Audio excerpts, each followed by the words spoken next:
Your words become your reality. You are where you are today in part because of what you've been saying about yourself. Words are like seeds. When you speak something out, you give life to what you're saying. If you continue to say it, eventually that can become a reality. Whether you realize it or not, you are prophesying your future. And this is great when we're saying things like, I'm blessed, I'm strong, I will accomplish my dreams, I'm coming out of debt. That's not just being positive, you are prophesying victory, prophesying success, prophesying new levels. Your life will move in the direction of your words. But too many people go around prophesying just the opposite. I never get any good breaks. I'll never get back in shape. Business is slow. I'll probably get laid off. Flu season is here. I always get it. They don't realize they are prophesying defeat. It's just like they're calling in bad breaks, mediocrity, lack. You can't talk defeat and expect to have victory. You can't talk lack, not enough, can't afford it, never get ahead, and expect to have abundance. If you have a poor mouth, you're going to have a poor life. If you don't like what you're seeing, start sowing some different seeds. You can't do this. It's impossible. It's never gonna happen. Just give up. Just settle. It's not meant. Accept defeat. You're not the one. They just better. You're too weak. No one wants to hear you. Try something else. No one likes you. Just follow. Do like everybody else. Do it the easy way. Accept being broke. Quit dreaming. What are you doing? Why do you have to be so damn different? We all have this negative self-talk that goes in our head. Guess what? There's enough people that are telling us we can't do it, that we're not good enough. Why do we want to tell ourselves that? We know for a fact that thoughts influence actions. We saw it there with the video Sheldon, Dr. Levy showed, right? We know that our thoughts influence actions. Why do we want to say that negative self-talk to ourselves? We need to get our own self-affirmations. Muhammad Ali, what was his self-affirmation? I am the greatest.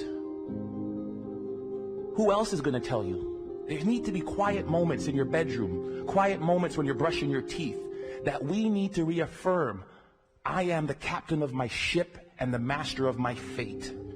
That is my affirmation. If I don't believe it, no one else will. How do you build self-confidence? Get away from the people who will tear you down.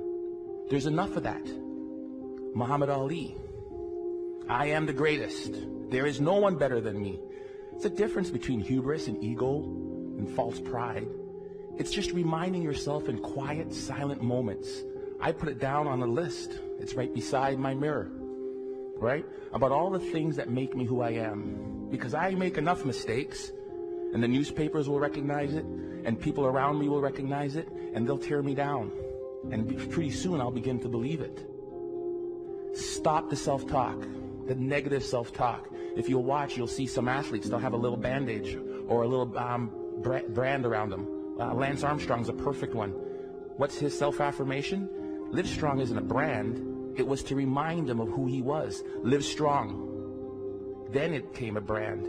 He would move that from one arm to the next arm when doubt and fear came into his mind. Live strong. Put it on there. Let's go. We'll all have it. Replace it.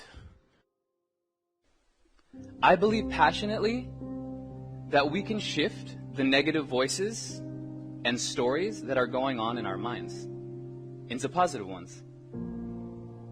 How do you do that?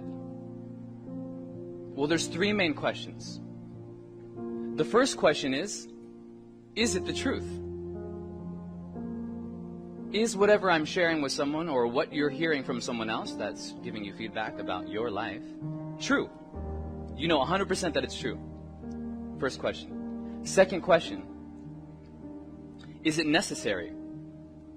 Is what I'm saying to myself in my head, is it necessary in the exact moment in what I'm doing with my life right then? And the third question is, does it improve upon the silence?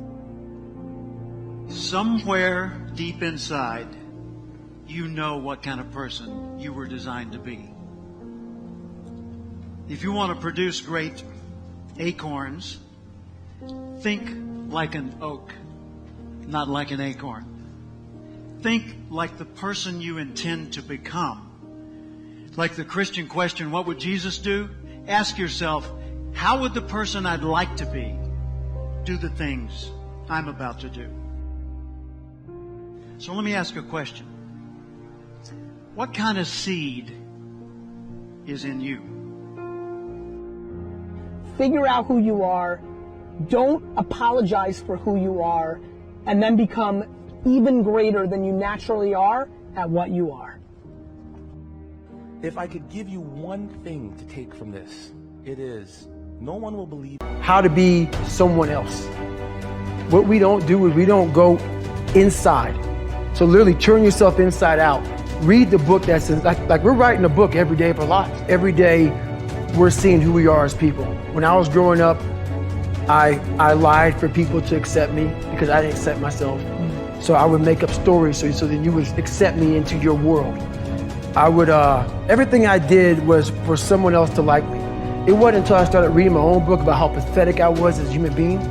I could blame my dad, I could blame kids at school, I could blame having health issues, ADD, my mom not being around. Great mom, but she was doing her thing. I could blame a lot of people. And that's the book I was reading. And I put it off on everybody else. It wasn't until I said, you know what, for me to fix this, I gotta read what the f is wrong with David Goggins. Not blame anybody. Read my book and say, okay, I'm afraid of my shadow.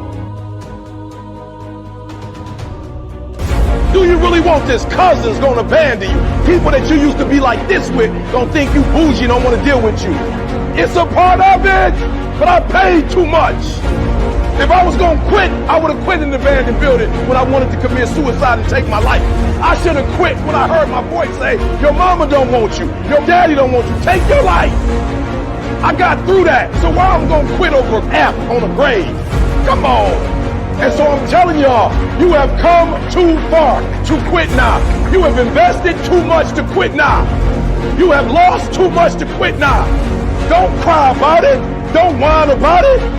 Get a reward for your pain. And so by being committed to everything that I started, I finished it. It built a certain type of spirit. It built a certain type of mentality. It built a certain type of individual. And so now I couldn't quit even if I wanted to. I couldn't stop even if I wanted to. I had too much sweat equity in my life and everything that I was doing. You're too close to quit now. You gotta take another lap. You gotta take another lap, because you never know. This might be the one. You can't stop because you're tired.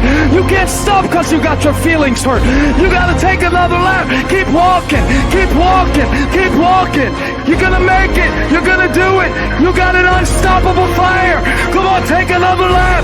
Don't you stop. Don't stop walking. Despite everything that's been written about the importance of goal setting, very few people actually put it into practice.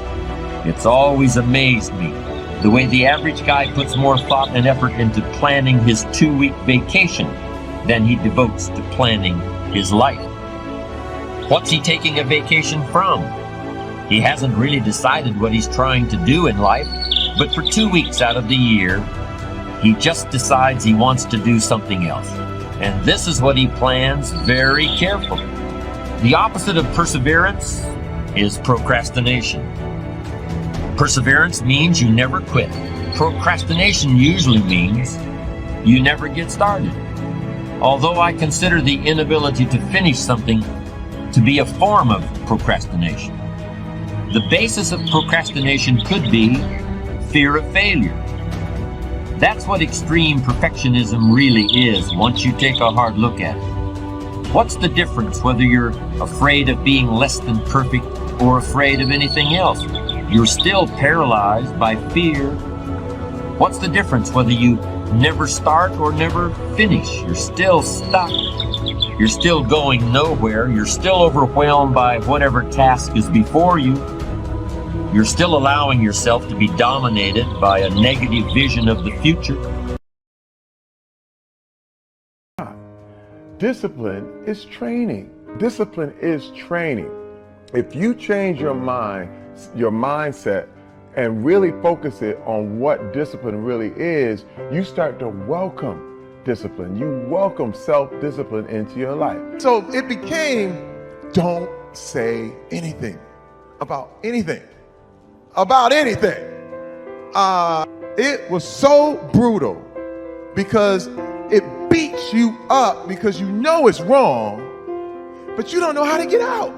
You have no clue how to stop this cycle. You don't know what to do. I knew once I started to talk about it, once I started to express it, once I started to put it out, its power would diminish. The only way you're going to beat it is if you talk about it.